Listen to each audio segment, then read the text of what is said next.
Hey guys, what's up? This is Dragon, and today we'll be doing the top 5 best supports for patch 5.13. And today we'll be emphasizing more on solo queue and where the best supports are the ones that can roam a lot more, or just someone like Nautilus who has a lot of CC and is kind of OP in that way.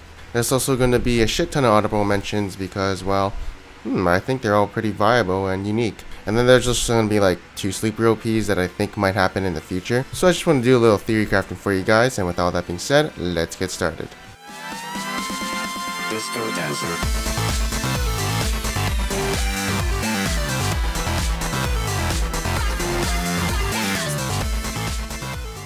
Alright, so number 5 is going to be Blitzcrank. So he's actually still pretty good. The reason I didn't have him in tier list before was because when they first changed Blitzcrank's W, I think the movement speed was like giving him negative movement speed or something and decaying below 10%, where it was kind of negatively impacting him. I think it was actually slowing his movement speed at the end of his W, but I'm not sure. But then in the patch after that, they actually made the movement speed decay slower and it couldn't go down below 10%.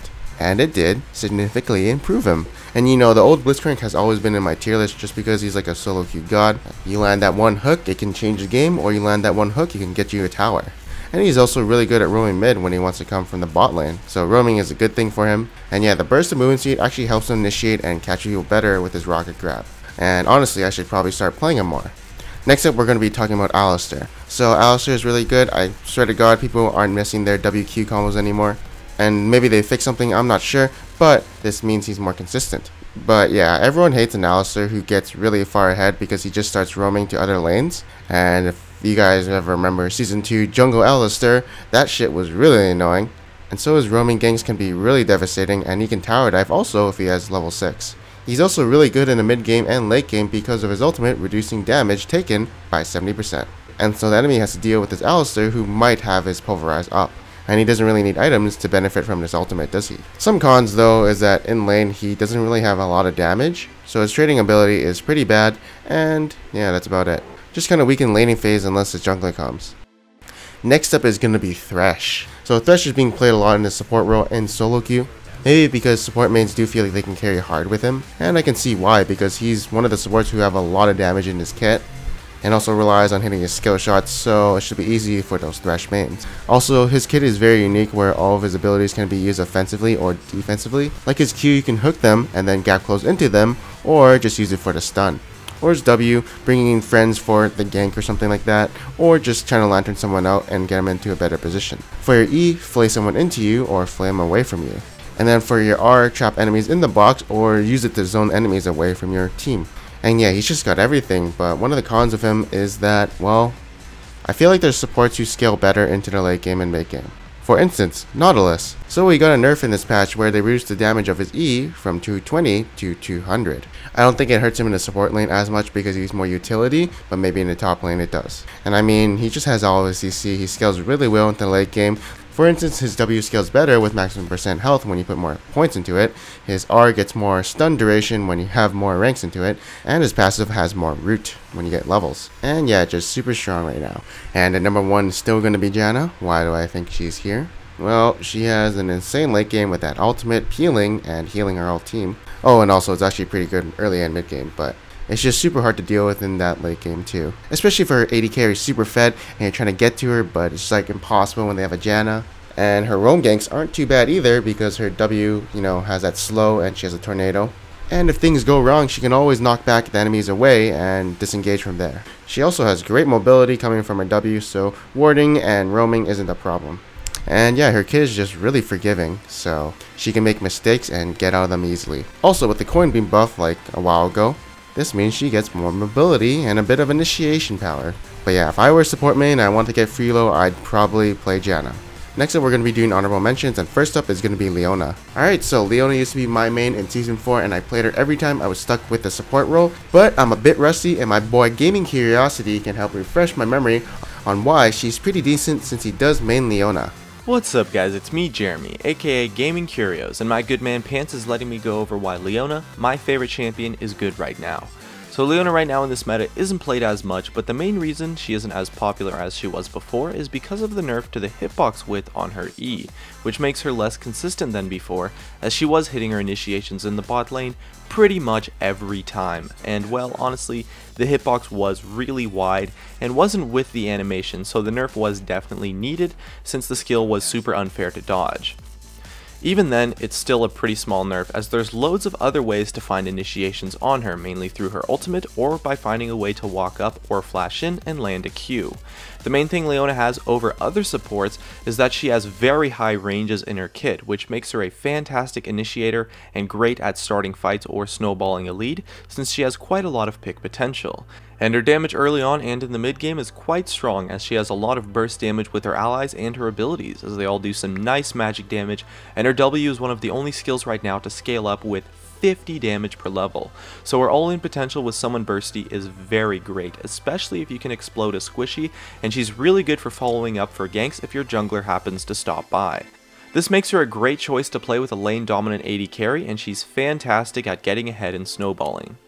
She also falls off late game a tiny bit due to her damage no longer being relevant at that point, and the fact that as a support you can only build 3 or 4 tank items, since you have to build a sightstone and often a utility item too, instead of the 5 tank items that a top laner or jungler might be able to pick up. Alright, good work Jeremy, couldn't have said it better myself. And next up in the honorable mentions we have Bard. So his Q can either slow or stun for 1.8 seconds, which is really good. And it has really good base damage, and he's got decent mobility since he does have chimes around the map, so he can gank other lanes fairly well. And he's also really good at kiting and disengaging with his E and Q. Oh yeah, and W. And the most utility based skill I've ever seen before is going to be his ultimate. This is really good for splitting up the enemy or even tower diving and disabling the tower. You know, a free ohm wrecker in a sense. And it's also just really good for catching people out since it has a long range and, you know, you put them in stasis. But it can be fairly hard to use and you need to have really good decision making and mechanics to use it really good. Next up on the honorable mentions is going to be Shen. So Shen support is like, I don't know, I think it's lackluster in laning phase. But honestly, out of the laning phase, it just feels really strong because his taunt is on a 8-second cooldown, can be reduced to 4.8 with 40% CDR, and it's just up so often so you can catch a lot of people with it. And his biggest pro is his ultimate, being, you know, global, and putting a shield on someone and basically helping them out of a sticky situation. It can be really annoying to deal with a Shen on the map. So yeah, he has really high utility as a support, and he scales really good into the mid game and late game. Next up is going to be my freelo champ in Season 5, Soraka. Oh man, this girl, she's fucking Gucci. Like, I don't know, whenever I play her, I feel like if I survive to the mid game and late game, I auto-win because, like, if my team does have a lead, it's very hard for the enemy to come back because all I do is heal my teammates, so they can never make comebacks or picks or any like that, since I'll just, like, heal the person so he survives and no picks for the enemy team. And in the laning phase, sure, if the enemy does have Ignite, you might lose when they all-in you, but if they don't win in that all-in, you'll just restore hit point, and you'll eventually out-sustain your enemy. And honestly, if you're getting caught by whatever CC the enemy has, well, you're probably not playing Soraka right, because all you have to do is stand back and let your AD carry do everything. Like, I don't know, doesn't having a 69% win rate with Soraka and not even being a support main tell you guys something about Soraka? Like, imagine what a real support main could do with her. And next up we'll be doing some maybe feature sleepy OP champions that I think may be meta one day. First up is going to be Trundle. So there's this guy named Trundle Support where he maxes out like E and W and then Q. And I think he's a smurf, I don't know, he has a really good win rate with Trundle Support. But I can see how Trundle would be good in the support lane since he doesn't really need items to be useful. I mean, he did get buffs on his E and R recently, so that means he just scales with levels. So right here, his E is probably one of the best CCs in the game. It's a terrain that slows everyone around it, and it can also knock up enemies and push them towards you or away from you. His R steals armor, magic resist, and hit point from tanks, so that's really good for him, so he's like naturally tanky. And his Q can peel for his teammates since it does slow him and take away attack damage from the enemy. And it's actually pretty funny because when I was playing competitive 5s back in the day, in Season 4, you guys remember Elements, COG support kind of guy, he actually played Trundle support against us once and it was actually pretty annoying. And it did work pretty well in a poke comp, so like his E would zone us and of course slow us, and then they could land all their poke onto us. And it was pretty annoying at the same time, it was pretty niche, so I've only seen it from them once. And also he has a lot of sustain since minions die and then he gets free health. And he has his E to zone away the jungler from ganking his ally. but I think he's really prone to poke since he is melee and he doesn't really have much poke. And so it can be a rough time for him and his AD carry. And next up in the sleeper list is going to be Brand. Well, with Rallies and Leandres being buffed, he may look like some kind of pretty good support for you. The only problem is, of course, he is playing the support role, so it's going to be a while till he can get those items. So he may be more of a mid, but I honestly just can't see it since, I don't know, he doesn't really have the greatest AP ratios. He's definitely a much more better support in my opinion. And yeah, I've seen him sometimes being played in a support before. And it's just really annoying to deal against because if he lands one skill, you take that passive damage from him and take like 8% of your maximum health. Of course, at the same time, he relies on getting Sork shoes and hunting guys and like a bunch of other items, but it's definitely good in solo queue for sure, probably not competitive. Hey guys, so thank you guys for watching this video. I hope you guys enjoyed it. If you guys did enjoy this video, maybe you'll enjoy gaming Curios because he does similar stuff to me. And you can check him out right up there, and along with my top 10 best junglers for solo queue as a patch 5.13.